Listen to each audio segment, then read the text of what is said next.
न्यायो अध्याय 14। शिमशोन और तिम्ना नगर की स्त्री। शिमशोन तिम्ना को गया और तिम्ना में एक फलिस्ती स्त्री को देखा। तब उसने जाकर अपने माता पिता से कहा, तिम्ना में मैंने एक शक्तिशाली फलिस्ती स्त्री को देखा है, अतः अब तुम उससे मेरा विवाह करा दो। उसके माता पिता ने उससे कहा, क्या तेरे भाइयों की बेटियों में या हमारे सब लोगों में कोई स्त्री नहीं कि तू खतनाहीन फलिस्तियों में की स्त्री को विवाह करना चाहता है? शिमशोन ने अपने पिता से कहा, उसी से मेरा विवाह करा दे, क्योंकि मुझे वही अच्छी लगती है। उसके माता पिता न जानते थे कि यह बात यहोवा की ओर से है कि वह फलिस्तियों के विरुद्ध दांव ढूंढता है। उस समय तो फलिस्ती इजराइल पर प्रभुता करते थे। तब शिमशोन अपने माता पिता को संग ले तिम्ना को चलकर तिम्ना की दाख की बारी के पास पहुंचा। वहां उसके सामने एक जवान सिंह गरजने लगा। तब यहोवा का आत्मा उस पर बल से उतरा, और यद्यपि उसके हाथ में कुछ न था, तो भी उसने उसको ऐसा फाड़ डाला जैसे कोई बकरी का बच्चा फाड़े। अपना यह काम उसने अपने माता या पिता को न बताया। तब उसने जाकर उस स्त्री से बात की, और वह शिमशोन को अच्छी लगी। कुछ दिनों के बीतने पर वह उसे लाने को लौट चला, और सिंह की लोथ को देखने के लिए मार्ग में मुड़ गया। तो क्या देखा कि सिंह की लोथ में मधुमक्खियों का एक झुंड और मधु भी है। तब वह उसमें से कुछ हाथ में लेकर खाते खाते अपने माता पिता के पास गया, और उनको यह बिना बताए कि मैंने इनको सिंह की लोथ में से निकाला है, कुछ दिया, और उन्होंने भी उसमें से खाया।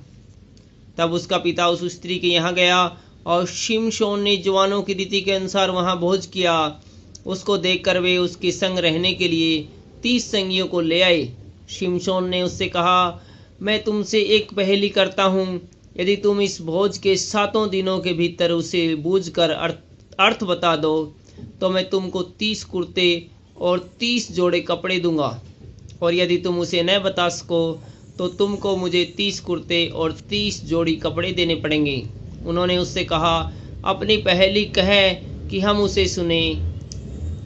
उसने कहा, खाने वाले में से खाना और बलवंत में से मीठी वस्तु निकली। इस पहेली का अर्थ वे 3 दिन के भीतर न बता सके। 7वें दिन उन्होंने शिमशोन की पत्नी से कहा, अपने पति को फुसला कि वह हमें पहेली का अर्थ बताए, नहीं तो हम तुझे तेरे पिता के घर समेत आग में जला देंगे। क्या तुम लोगों ने हमारा धन लेने के लिए हमें न्योता दिया है? क्या यही बात नहीं है?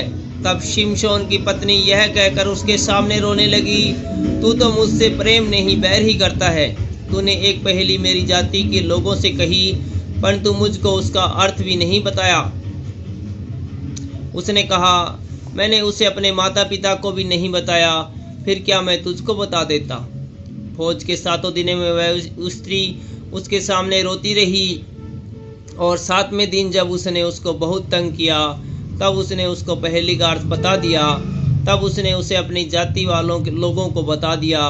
तब 7वें दिन सूर्य डूबने न पाया था कि उस नगर के मनुष्यों ने शिमशोन से कहा, मधु से अधिक क्या मीठा और सिंह से अधिक क्या बलवंत। उसने कहा, यदि तुम मेरी कलोर को हलवे न जोतते तो मेरी पहेली को कभी न बूझते।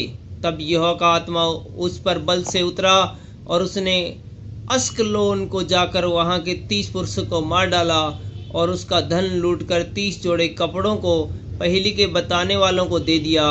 तब उसका क्रोध भड़का, और वह अपने पिता के घर चला गया, और शिमशोन की पत्नी का उसके संगी के साथ, जिससे उसने मित्र का सा बर्ताव किया था, विवाह कर दिया।